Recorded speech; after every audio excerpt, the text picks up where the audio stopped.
بسم اللہ الرحمن الرحیم۔ خاتون جنت حضرت فاطمہ زہرا رضی اللہ عنہا کے فضائل و مناقب بے شمار ہیں، تحریر میں نہیں آ سکتے مگر حصول برکت کے لیے چند کا ذکر کرتا ہوں۔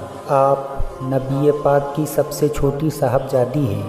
نبی پاک صلی اللہ تعالیٰ علیہ وسلم کو آپ سے بےحد محبت تھی۔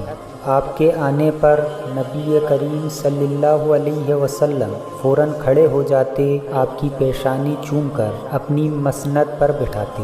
ام المومنین سیدنا عائشہ صدیقہ رضی اللہ عنہا فرماتی ہیں کہ میں نے اٹھنے بیٹھنے، چال ڈھال اور برتاؤ میں فاطمہ سے بڑھ کر حضور کے مشابہ کسی کو نہیں دیکھا۔ مشہور ہے کہ آپ کی روح قبض کرنے کے لیے حضرت اسرائیل علیہ السلام نہیں آئے، بلکہ خود رب ذوالجلال کے حکم سے آپ کی روح قبض ہوئی۔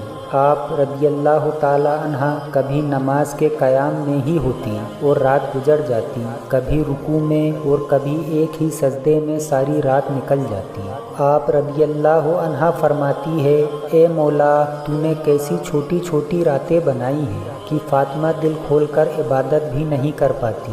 آپ ایک ہی وقت میں ہاتھوں سے آٹا گوندتی، زبان سے قرآن پڑھتی، دل میں اس کی تفسیر کرتی، پیروں سے حسنین کا جھولا جھلاتی اور آنکھوں سے خدا کی یاد میں روتی۔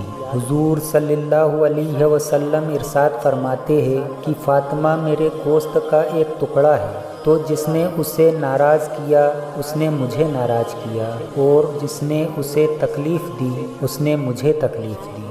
جس طرح حضرت امام حسن رضی اللہ عنہ و حضرت امام حسین رضی اللہ تعالی عنہ جنتی جوانوں کے سردار ہیں، اسی طرح حضرت فاطمہ رضی اللہ عنہا تمام جنتی خواتینوں کی سردار ہے۔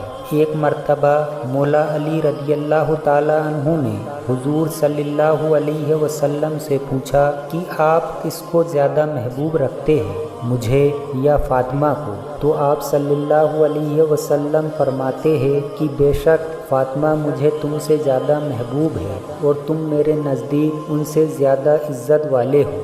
آپ انسانی شکل میں حور تھی، اس لیے آپ کو کبھی حیض نہیں آیا، اور بچہ ہونے کے بعد فوراً آپ نفاس سے پاک ہو جاتی، اسی لیے آپ کا لقب زہرا ہوا۔ آپ کے وصال سے پہلے آپ نے حضرت اسماء بنت قیس، جو کہ حضرت ابو بکر صدیق رضی اللہ عنہ کی بیوی ہیں، ان سے فرمایا کہ مردوں کی طرح عورتوں کا جنازہ لے جانا مجھے پسند نہیں، تو آپ کے لیے ایک لکڑی کا گہوارہ بنایا گیا اور اس پر پردہ ڈال کر آپ کو دکھایا گیا، جسے دیکھ کر آپ بہت خوش ہوئی۔